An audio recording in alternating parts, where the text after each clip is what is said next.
पता चल रहा है बटोगे तो कटोगे, एक रहोगे तो सेफ रहोगे। हाँ, ये बड़ी शर्म की बात है कि हमारे प्रधानमंत्री और हिंदुस्तान के सबसे बड़े राज्य के जो सीएम है योगी आदित्यनाथ इस तरह की बात करते हैं। और तीखे वार पलटवार जो हो रहे हैं, इसमें कौन किस पे भारी पड़ रहा है, क्योंकि बीजेपी के सारे नेता कांग्रेस पर हमलावर हैं। आज देश के अंदर में क्या चीज़ें चल रही है, गैंगरेप, रेप, लूटमार, धमकी, एक्सटॉर्शन और साइबर क्राइम, ये सबको कौन बढ़ावा दे रहा है? केंद्र सरकार की सिस्टम से। बीजेपी को सिर्फ तीखेवार करने के अलावा कुछ आता है ऐसा मुझे नहीं लगता है।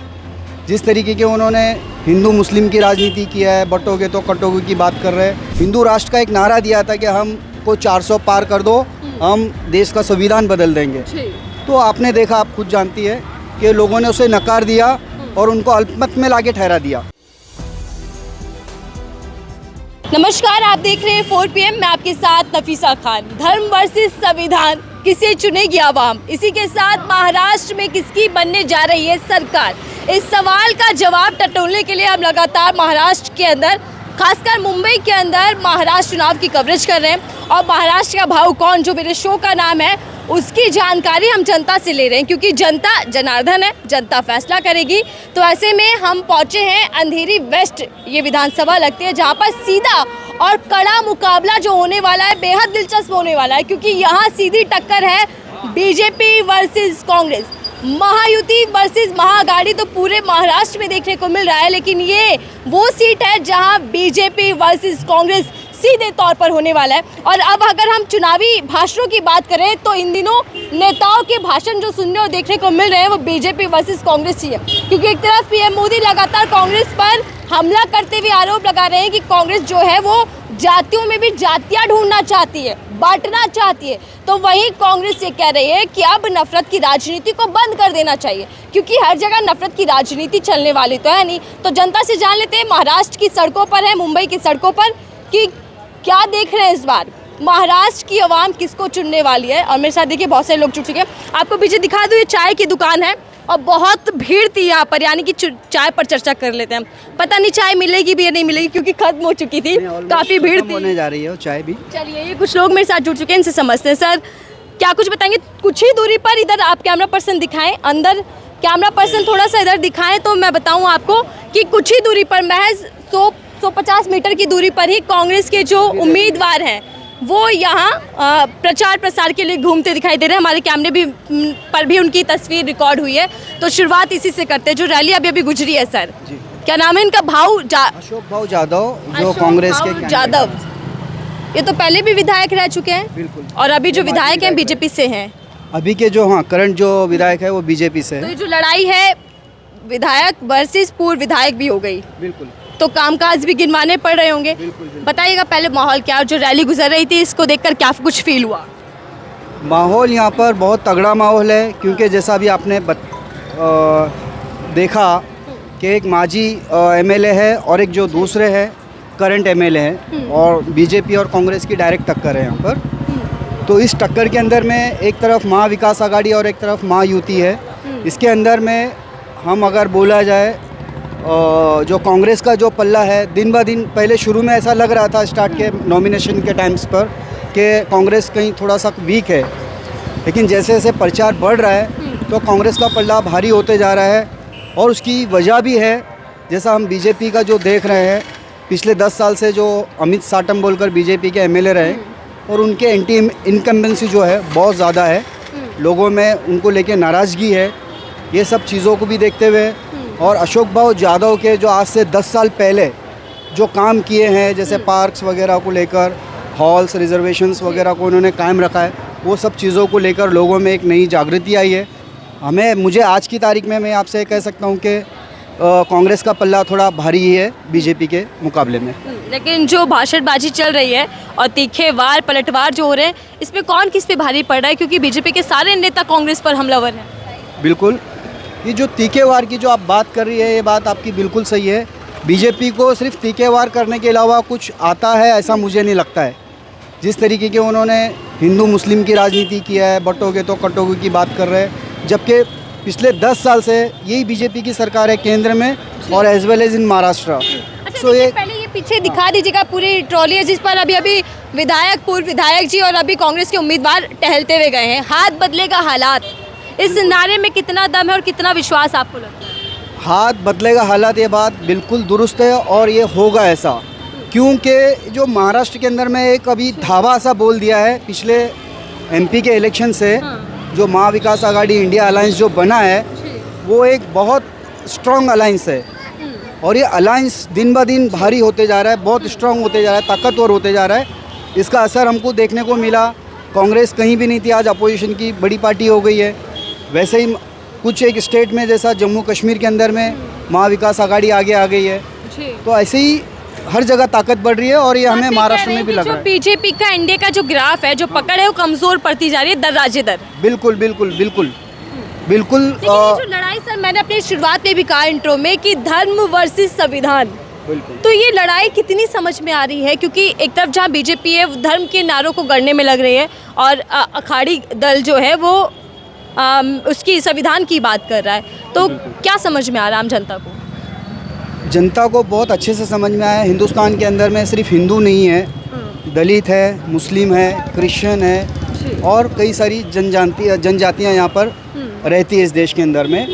तो उन्होंने हिंदू राष्ट्र का एक नारा दिया था कि हमको 400 पार कर दो, हम देश का संविधान बदल देंगे। तो आपने देखा, आप खुद जानती है कि लोगों ने उसे नकार दिया और उनको अल्पमत में लाके ठहरा दिया।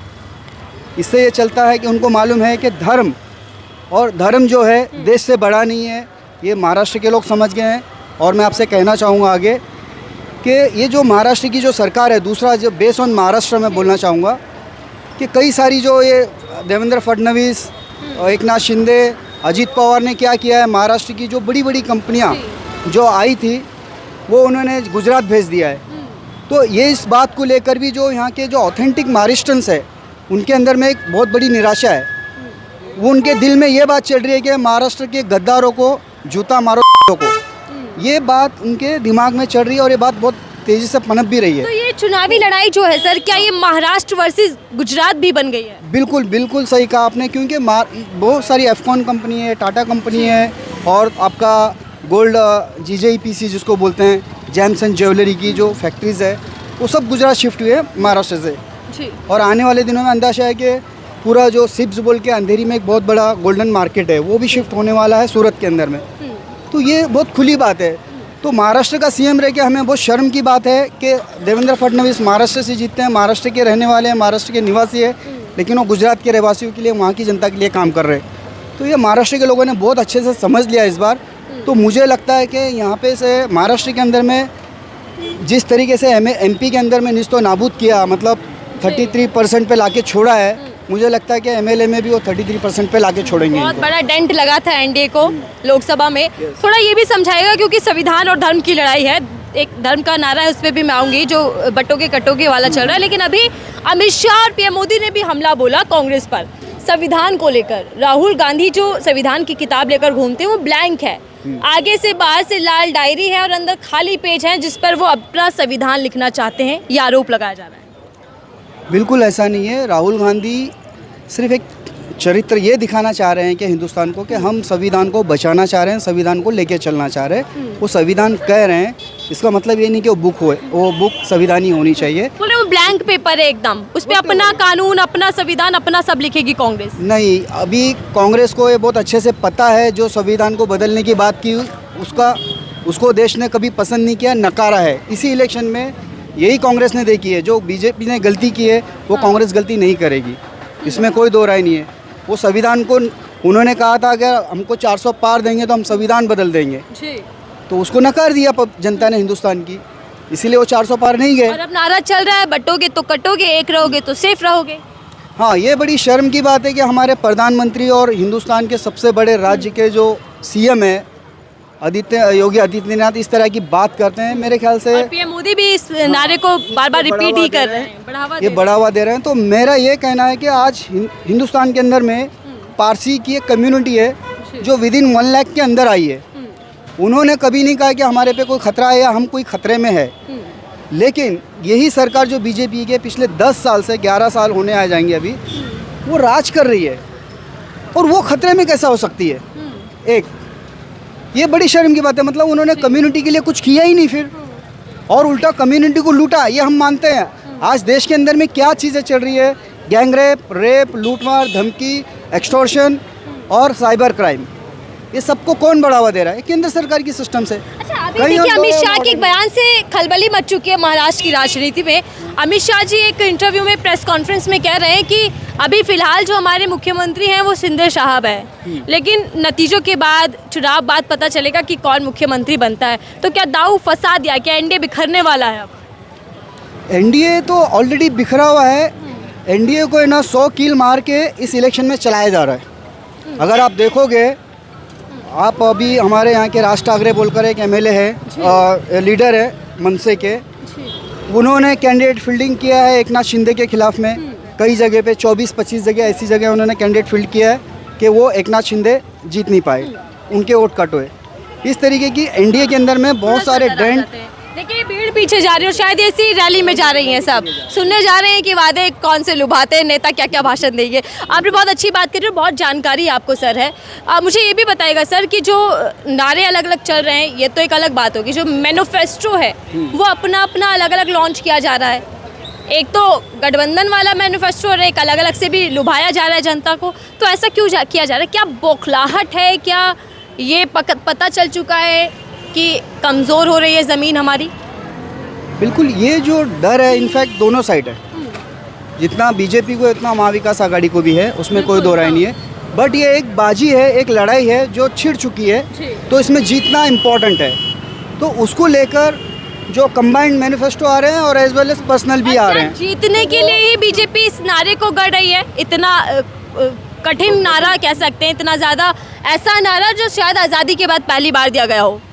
बिल्कुल, ये इनका बहुत बड़ा दाव है, क्योंकि अगर ये इलेक्शन महाराष्ट्र वो हारते हैं, महाराष्ट्र इंडिया का दूसरा बड़ा स्टेट है यूपी के बाद, क्योंकि यूपी में उनकी पूरी लग गई है।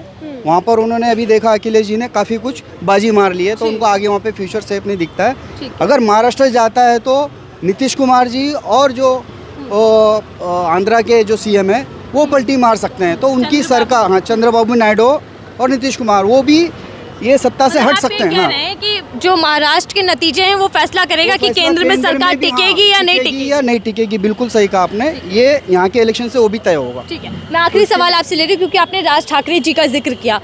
क्या ये जो बगावती नेता अपनी पार्टी के दामन छोड़ के निर्दलीय चुनाव लड़ रहे हैं और बगावती तेवर दिखा रहे हैं, एक तो ये, और क्या दूसरा जो फ्रेंडली फाइट है, यानी कि गठबंधन के नेता ही आपसी टकराव में है, क्या ये बड़ा फैक्टर है? क्या बगावती नेता जो है बागी लोग खेल बिगाड़ने वाले हैं? और खासकर बीजेपी के नेता सबसे ज़्यादा बागी उतरे थे। बागी का मतलब ही होता है कि खेल बिगाड़ना।